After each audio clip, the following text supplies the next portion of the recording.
படித்த பெண்கள், விவரமான பெண்கள் இன்றைக்கு இந்த சாராயத்தை ஒழித்தே தீர வேண்டும்.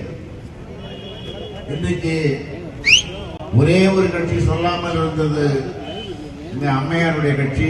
அந்த கட்சியை அவரும் சொல்லிவிட்டார் படிப்படியாக சாராயத்தை ஒழிப்பேன் என்று. ஆனால் திமுக, அண்ணா திமுக, மற்ற கட்சிகள் சொல்வதெல்லாம் நாங்கள் நம்ப தயாராக இல்லை. அன்புமணி சொல்லுவதைத்தான் நாங்கள் நம்புவோம். ஒரு சொட்டு மதியில்லாத தமிழகத்தை அவராலேதான் உருவாக்க முடியும் என்று பெண்கள் நம்புகிறார்கள். அந்த வகையிலே இதையெல்லாம் அவர்கள் ஒரு 30% என்று வைத்துக் கொண்டாலும் 70-75% வாக்காளர்கள் இன்றைக்கு அன்புமணிக்கு ஆதரவாக இருக்கிறார்கள். அன்புமணி முதலமைச்சராக வர வேண்டும் என்று விரும்புகிறார்கள். இன்றைக்கு அன்புமணிக்கு ஆதரவான அலை தமிழகத்தில் வீசிக்கொண்டிருக்கிறது. இந்த அலையை வேகமாக வீசாமல் இருப்பதற்கு பல்வேறு சூழ்ச்சிகள் தமிழகத்திலே நடைபெற்றுக் கொண்டிருக்கிறது.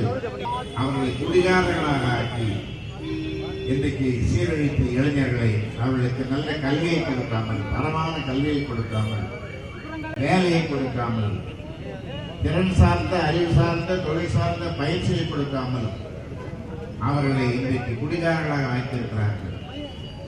ஆக இன்றைக்கு அந்த இளைஞர்கள் எல்லாம் இன்றைக்கு உணர்ந்திருக்கிறார்கள். நாங்கள் எப்படியோ சீரழிந்தாலும், நாங்கள் இனி படிக்க முடியவில்லை என்றாலும் கூட எங்களுடைய தம்பிகள், எங்களுடைய தங்கைகள் அவர்கள் நல்ல கல்வி பெற வேண்டும், கட்டாய கல்வி பெற வேண்டும், தரமான கல்வி பெற வேண்டும், கட்டணமில்லாத கல்வி பெற வேண்டும், சுகமான கல்வி பெற வேண்டும், சுமையில்லாத கல்வி பெற வேண்டும், விளையாட்டுடன் கூடிய கல்வி பெற வேண்டும்,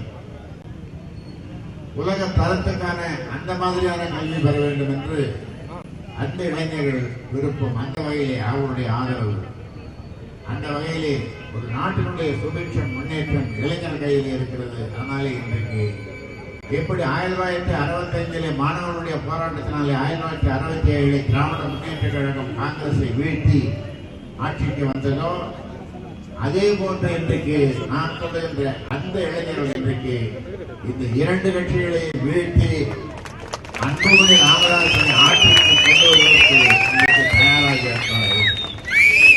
நான் சொன்ன அந்த நியூட்ரல் ஓட்டர்ஸ், பொது வாக்காளர்கள், அதற்கு அடுத்து பெண்கள்.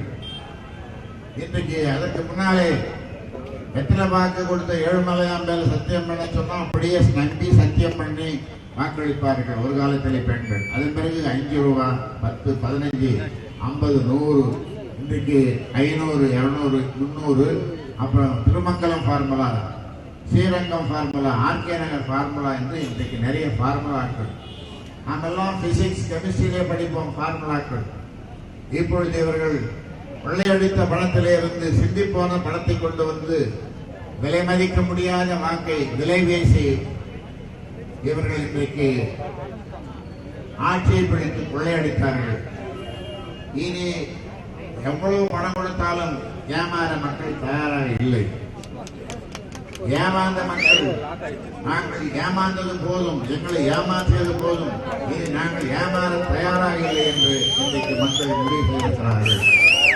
அதிலும் குறிப்பாக பெண்கள்,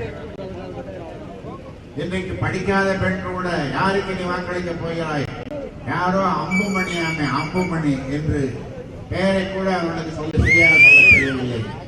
ஆக அம்புமணிக்கு ஓட்டு போட போகிறேன் என்று சொல்கிறார். ஏன் அம்புமணிக்கு ஓட்டு போடுறாங்க போது அவர் தான் அந்த சாராயத்தை ஒழிப்பாராங்க, அதனாலே போனது. ஏன் அவர் சாராயத்தை ஒழிச்சா உனக்கு என்ன என்று அந்த பாட்டியை கேட்கும் போது, என் வீட்டுக்காரன் குடிச்சே சத்தான், என் மருமகன் அவன் குடிகாரனா ஆயிட்டான், என் பிள்ளையும் குடிகாரனா ஆயாச்சு, அதனால இந்த சாராயம் ஒழிஞ்சே தீக்கணும், அதனால அம்புமணி தான் இதை ஒழிப்பாருன்னு சொல்றாங்க எல்லாரும், அதனால நாங்க மாம்பழத்துக்கு ஓட்டு போட போறோம் என்று இன்றைக்கு பெண்கள், படிக்காத பெண்கள் இன்றைக்கு முடிவோடு இருக்கிறார்கள்.